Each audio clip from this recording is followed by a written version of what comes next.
Keir Starmer once promised to restore dignity and direction to British politics, but what we've seen instead looks more like a political power cut.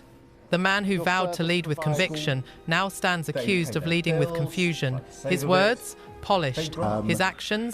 Paralysed. And today, he faces something far worse than Tory criticism, brutal honesty, delivered by Katie Hopkins herself. This isn't an interview. Two-sided. One, it's an execution, carried out with British sarcasm and surgical surgical precision. Because when leadership turns into lifelessness and conviction into caution, there's only one question left. How long can the beige survive the fire? Starmer is failing harder than cheap toilet paper. He can't keep his own in order at this point. He's lied about simply everything from pensions to taxation to monetary policy, and now he's going to raise council tax by 10%. He even broke rules during lockdown when he had his vocal coach over to give him some lessons, and she did a pretty poor job because he still sounds like he's got a major stinking cold, even when he's denying stuff. He obviously... I'm not here to thrash the living daylights out of you. A lot of you are probably thinking, what the hell is Ant Middleton doing here at the Reform Conference? Well, what do I know about politics? I know enough about modern day politics to realise that it's not working here in the UK. Hence, the solution is in the title, reform. Political reform is definitely needed. And it doesn't take the brains of Elon Musk to realise that. What do I know? Now, I do know about national security. I do know about safety. I do know about personal safety. I do know about community. I do know about teamwork.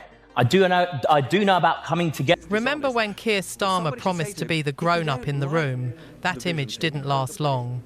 In a blistering exchange, Katie Hopkins dismantled his composure with ruthless precision, while Ant Middleton's remarks left Starmer politically breathless, spoken about this stripped yet. of the authority he About so 3 weeks carefully ago. tries to project. And I'm waiting. This wasn't mild criticism, it was a full-scale takedown, executed with cutting humour and brutal accuracy.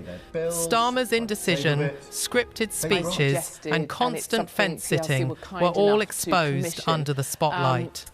Hopkins tore into his credibility like a manifesto that's fallen apart under its own weight, while Middleton delivered the most stinging line of all.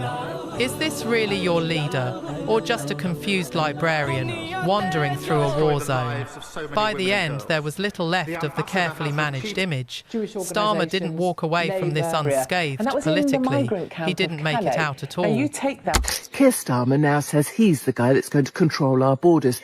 The same Keir Starmer that decriminalised illegal immigration, has prioritised illegals over our own good people, has thrown them into hotels and generally prioritised them for housing as well, and wanted to make sure that anyone who spoke out against illegal immigration was called far right and put in prison. But now suddenly he's all for it. He also says that those arriving in our country should speak English. Maybe he could go to Birmingham or Bradford or Luton or Leicester or any other of his voting areas and say that, because none of them will understand a bloody... Is going to be a lot worse unless we get a grip of it right now. We need to revert back to the basics. Let's strip everything down, back to the basics. Identity. We need the umbrella identity of British culture. British culture needs to be at the forefront of everything. By all means, come in, practice your culture. We are accepting, by all means, but we need an umbrella culture. We need that identity, because then we have our rules and regulations, which everyone needs to adhere to. Okay? That way, it stops double standards. Here's Keir Starmer, the man who somehow managed to make British politics feel like an endurance test in patience. Once billed as the figure who'd restore credibility and seriousness to Westminster, he's instead become the embodiment of managed mediocrity, a politician so cautious that even his convictions seem focus grouped. If British politics needed a mascot for mild disappointment, it would look a lot like Starmer, dependable, uncontroversial, and utterly uninspiring. Somewhere between his days as a sharp barrister and his rise to Labour leader, he's transformed from a commanding advocate into the political equivalent of a beige cardigan, safe, predictable, and about as energising as a late-night seminar on tax reform. I got asked a question by Nigel and his wider team saying, could you do that with a broken country? How do you do that? And we went through how I broke people down. I said it's quite simple. Now, what I do with individuals, I bring them into a camp. I close those gates. Let's call it the border. I close the gates and I make sure that no one comes in unless they benefit the environment. Okay? Super important. From the very beginning, Keir Starmer promised to be the wave of renewal. Labour had been waiting for a leader who'd redefine the party's direction and restore its credibility. Yet, the only transformation we've truly witnessed is cosmetic, a change in branding, not in conviction. Starmer's leadership often feels like the moment the music stops at a rally, the energy fades, replaced by polite restraint and procedural caution. His idea of boldness seems to be quiet agreement, nodding along to others' ideas, offering vague affirmations, then stepping back as if unsure whether he's led or merely observed. It's leadership in concept, hesitation in execution, the kind of politics that promises movement but delivers managed stillness. Would you like me to make the next R? When we are being directly threatened by states with advanced military forces, the most effective way to deter them is to be ready. I can announce today that we're going to build at least 6 new munitions factories in the United Kingdom, generating over 1,000 jobs. We will build thousands of new long-range weapons in the United Kingdom to boost European deterrence, supporting around 800 more jobs. We will defend our homeland by investing in our air and missile defence to better protect these islands. And speaking of bold moves, Starmer's stance on Brexit could best be summed up as maybe, sort of, eventually, if we ever get round to it. He has mastered the art of looking busy while saying nothing. A man so allergic to controversy, you'd think his political strategy was sponsored by a pacifier company. While others made waves, Starmer floated gently downstream, clutching his policy papers like water wings and waving a tiny flag that read, "I'm here." But don't worry, I promise not to rock the boat. In fact, if indecision were an Olympic sport, he'd already be a national treasure. My name is Keir Starmer, and I'm here to fuck the foundations. When I became your Prime Minister, not only did I get new hair and glasses provided by a donor who now has full access to 10 Downing Street and my bedroom, we were promised 3 things. Number 1, we would be fully costed and fully funded. We're so fully funded and fully costed, we're essentially just like Katie Price, or HS2, or the public sector in Argentina pre-Milei, depending on your sense of humour. In order to make the £22 billion hole in the budget even worse, we have spunked a whole bunch of cash at train drivers and junior doctors. Keir Starmer's public image tells you everything you need to know about his leadership: safe, predictable and meticulously uncontroversial. He's the political equivalent of decaf coffee. It looks the part, carries the label, but leaves you wondering what the point was. Even his appearance reflects that caution-sharp suits, muted tones, and a smile that feels more like a formality than conviction. When he first promised to unite the Labour Party, some hoped for renewal, a bold vision to bring the left back to life.